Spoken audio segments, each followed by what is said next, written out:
Indian diplomats are known for their carefully worded statements, for being diplomatic, especially when it comes to China.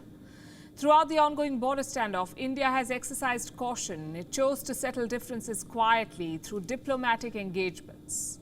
But this week, there was a major shift in India's tone. There was what we call a war of words. It began in Sri Lanka. The Chinese ambassador to Colombo provoked India. This is about the Yuan Wong 5, the Chinese ship that recently docked at Sri Lanka's Hambantota port. There are serious security concerns about the ship. It has been linked to the Chinese military. Apparently, it has the ability to snoop on key Indian installations. So India expressed strong objections. Sri Lanka refused to let the ship dock at Hambantota. China built more pressure. Sri Lanka relented. Within days, the ship was allowed to come. But it did not conduct any research activities in Sri Lanka. And that should have been the end of the story for the moment. But China was not done. Their ambassador, Chi Zhen-hong, wrote an article for a leading Sri Lankan daily. And this article did not mention India, but the reference to India was quite clear. Allow me to quote from what he said. This is from the Sri Lankan ambassador.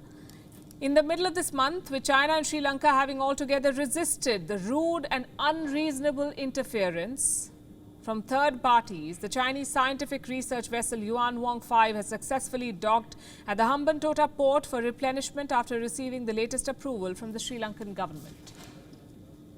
Note what he says. The rude and unreasonable interference from third parties. This is a clear reference to India. The Chinese are talking about India here. They also compared the docking of the ship to the situation in Taiwan, which makes no sense whatsoever. How are the two issues related at all? The Indian mission in Colombo decided to respond, and it slammed the Chinese ambassador. India said he has violated, quote-unquote, basic diplomatic etiquette with this article. Allow me to quote from the Indian statement. His view of Sri Lanka's northern neighbour may be coloured by how his own country behaves. India, we assure him, is very different. His imputing a geopolitical context to the visit of a purported scientific research vessel is a giveaway. The statement ends with a veiled attack on Chinese debt traps, and I'm quoting further, opaqueness and debt-driven agendas are now a major challenge, especially for smaller nations. Recent developments are a caution. Very interesting. What about that comparison with Taiwan? The Indian statement weighed in on that too. It accused Beijing of militarizing the Taiwan Straits.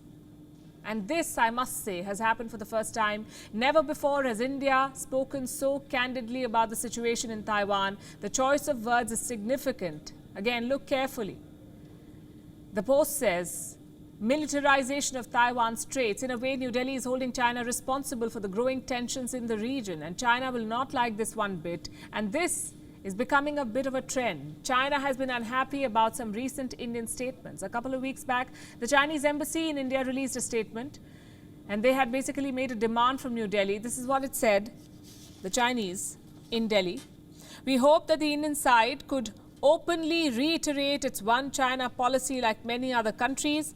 The One China principle is the political foundation of the China-India relations. Let me decipher that for you. The Chinese side wanted India to reaffirm commitment to the One China policy. And yes, India has followed this One China policy since the year 1949. And why do the Chinese want a reassurance? Because India no longer uses that term, One China, in its statements. And this is not a recent change. New Delhi has not mentioned One China in its official statements since the year 2010. That's more than a decade. Listen to how India reacted to the Chinese embassy's remarks this time. We urge the exercise of restraint, avoidance of unilateral actions to change the status quo, de-escalation of tensions, and efforts to maintain peace and stability in the region. India's relevant policies are well known and consistent. They do not require reiteration. Again, there is no mention of Taiwan, but no mention of One China either. What does that tell you? This is a game of wits. This ambiguity from India is deliberate. Beijing sees it as a snub. And we see it as tit for tat, perhaps. When China does not care about Indian sovereignty, why should India care about one China policy? Why should it appease Beijing? And with its latest statement on Taiwan, India is further drifting away from its one China position, though officially there is no change. But for India to reiterate it, that's what China is asking for. It knows what it needs to do to fix this. It must withdraw its troops from the border and stop threatening Indian sovereignty. But knowing China, that may be hoping for too much. We'll see where this goes. WION is now available in your country. Download the app now and get all the news on the move.